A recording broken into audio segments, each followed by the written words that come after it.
What's up guys, it's Macho Mame with another predictions video. Today we'll be looking at UFC 259 card that is absolutely stacked, top to bottom, main card to prelims. This card is absolutely packed full of good fighters and good fights.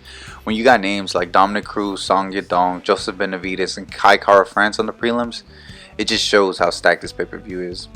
This is such a gift for the hardcore fans and a card that casual fans, I think they'll also enjoy.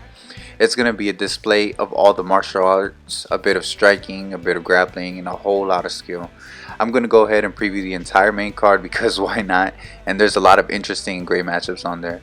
Alright, before we get started, don't forget to like the video for the algorithm and subscribe if you're interested in UFC content, as I make predictions video for almost every event. Alright, let's get right into it. To open up the card, we have THIAGO Moreira Santos trying to bounce back against Alexander Rakic. THIAGO is coming off a submission loss to Glover Teixeira, while Alexander is coming off a decision win over Anthony Smith. Both guys are trying to become next in line for the light heavyweight title. Santos is a powerful fighter. He's a great striker. He possesses heavy power in his hands and also his kicks. That power also tends to carry through late into the fight. He throws a lot of nice low body and spinning kicks as well due to his Copiera background. He's done a pretty good job of mixing it up. He's very good at countering people during their combinations and when they finish them.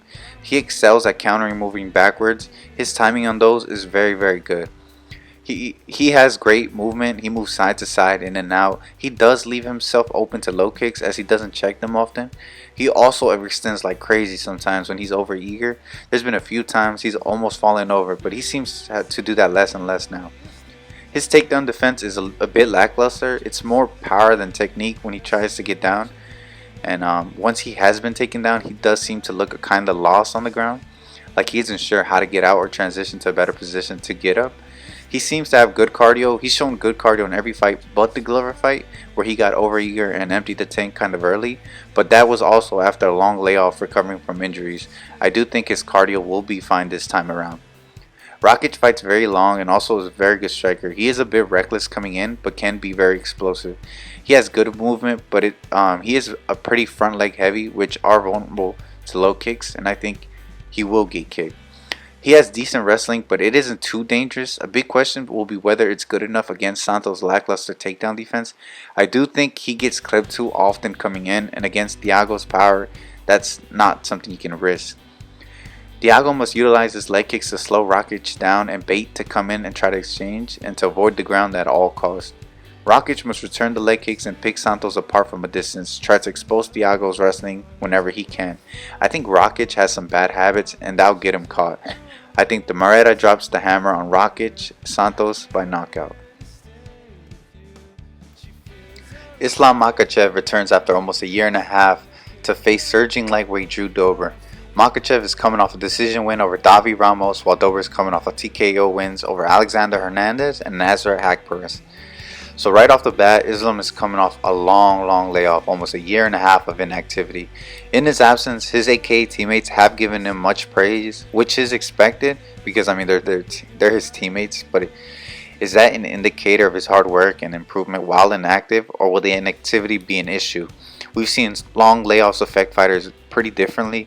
Some come back without missing a beat, and others have a hard time readjusting. That will be a wild card right off the bat. But Islam's striking is starting to develop, as well as his kicking game. His striking is very reserved. He's maybe a little too patient. He tries to pick his shots very carefully and throws sparingly. Sliding back is his primary defense when avoiding shots. Of course, his strongest attribute is his wrestling. He has that tough Dagestani wrestling that kind of took over the MMA scene. He has elite wrestling both offensively and defensively. His takedown defense is great. He transitions so well and has sneaky trips that can make anyone pay for any shot. He does have top pressure, although compared to Khabib, he isn't very or as heavy. Strong fighters he's faced have been able to get up kind of easy. He doesn't transition to the world-renowned Dagestani handcuff and leg tie up as well or as easily as Khabib. For how good his wrestling is, he does seem to end up in some pretty bad positions. Sometimes his neck gets caught, but he does seem to be able to remain composed and get himself out. He possesses great cardio, and that allows him to wrestle so well for so long. A big question for him this fight will be, how will he deal with Dober's pressure? Will he waste no time and go straight for the takedown? Drew Dober pushes forward and isn't scared to push the pace. He is able to maintain such pace because he also has great cardio, which is no surprise since he trains with the Elevation Fight Team. He is going to be looking to strike as he has good technique and throws good combinations. Dober will be the smaller fighter, and usually that comes with an advantage and disadvantage.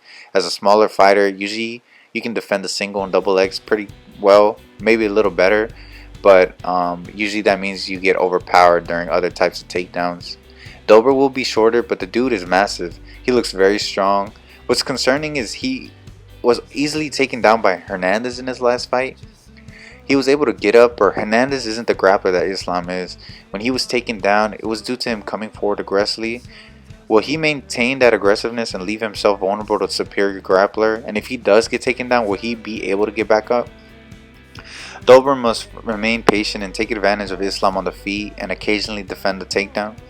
Makhachev must react to how Drew comes out. If he is patient, he must mix the striking for a bit, then look for the takedown. If Dober comes out aggressive, I believe he can shoot without wasting a second and dominate there. I think Dober comes out too aggressive and gets taken down and dominated. Makhachev dominates a game Dober in his return to the octagon. Makhachev by decision. Peter No Mercy Yan defends his bantamweight title for the first time against number 1 contender Aljamain Funk Master Sterling. Yan is coming off a TKO win over Jose Aldo and Uriah Faber, while Sterling is coming off a submission win over Corey Sandhagen. I think both guys have their strengths. Aljamain is the better wrestler while Yan is the better striker, but both guys' so-called weaknesses aren't that bad. Sterling can strike from a distance and move around pretty well. He has a really weird style, while Yan has showed he knows what he's doing in the grappling department. This is such a close matchup. It's actually pretty insane. I think the winner will be the one who puts it all together. Sterling has to mix it all together in order for his wrestling to work. I think he won't be able to blitz Yan like he did Sandhagen. So he needs to strike and move to frustrate Yan and take him down when he aggressively comes forward. Yan, I think, needs to impose his will with the striking and deter the takedowns with knees and uppercuts. Sterling has been caught by Moraes before trying to shoot, and he needs to be cautious. I do think Sterling does decide to wrestle from the start because that will be his best bet. His wrestling will become less effective as the fight goes on. Also, he needs to push the pace like he always does. He has to push Yan back to the cage with pressure and then shoot. Yan needs to deter the wrestling from the start by showing knees and the uppercuts. He needs to push forward and make Sterling go backwards and take advantage of him on the feet. I think Yan will be able to deal with Sterling's wrestling and beat him up on the feet. The champion turns down the music and shows no mercy for the Funk Master. Yan by TKO. Amanda De Lioness Nunes defends her featherweight title against Megan Anderson in the co-main event. Nunes is coming off a dominant defense against Felicia Spencer, while Anderson is coming off of back-to-back finishes against Norma Dumont and Sarah Fern. Nunes has looked great in every aspect of the MMA. She has really become well-rounded and pretty dangerous everywhere. She possesses a lot of power in her hands, is a very strong wrestler. I do think her striking is still very wild. Her cardio has improved a lot over the years as well. I think she's going to take the approach she took against Germaine de Randamie. Look for a lot of leg kicks and use of her wrestling to make the height advantage a non-factor. There she'll look to expose Anderson's weak grappling and ground and pound and possibly submit her. Anderson on the other hand will look at that same fight and try to do what was working for de Randamie. She had the advantage when pushing Amanda backwards. She was landing the better shots with her length, and the big question is if Megan possesses that amount of striking skill to replicate Germaine's success. She's going to have to use her height in the clinch and use knees and elbows to hurt the champ.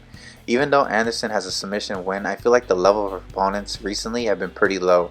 I think her grappling will still be a weakness against someone like Amanda.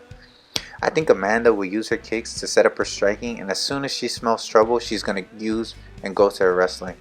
The Lioness feasts once more on another challenger in Megan, Nunes by decision. Jan Blachowicz defends his light heavyweight title for the first time against middleweight champion Israel Adesanya.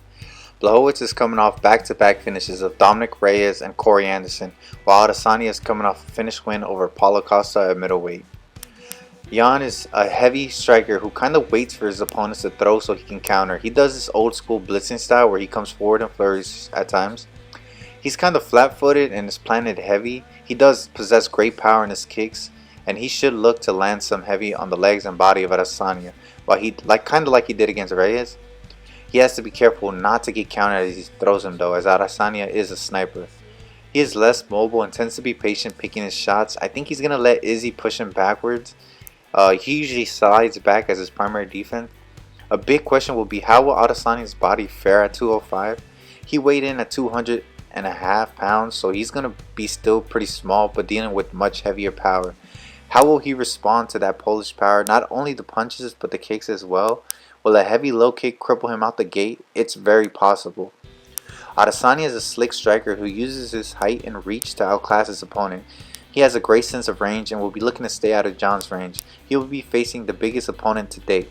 Someone more stocky and powerful. He possesses the cleaner and trickier leg kicks. He tends to lean back a lot as his defense, and I think that's such a dangerous thing to do against someone so much bigger. He does his best work pressing forward, and I think John will let him push him back, so he's going to feel a bit more comfortable. He weighed in below 205, so I think he'll be sure to have huge speed advantage, the same speed we've seen him have at middleweight. I don't think if that will be enough to beat Jan though. I think the fact that his body has not adapted to the weight and he's facing a new challenge in a new division will be, I don't know, it's just too much of a factor.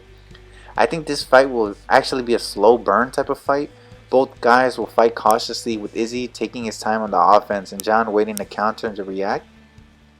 This fight is also super close to call, but I think I have to give the advantage to John. I think if he lands a good amount of strikes, the damage will be too much for Izzy, and if the Polish power connects, I think he puts Izzy to sleep.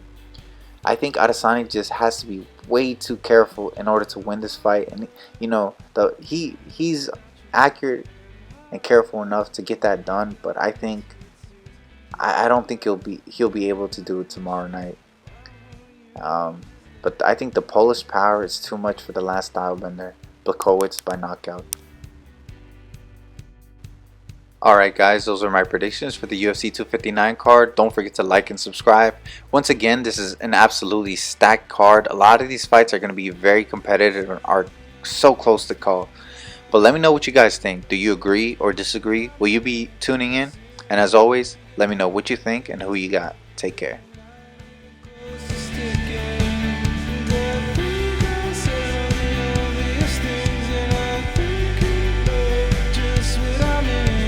See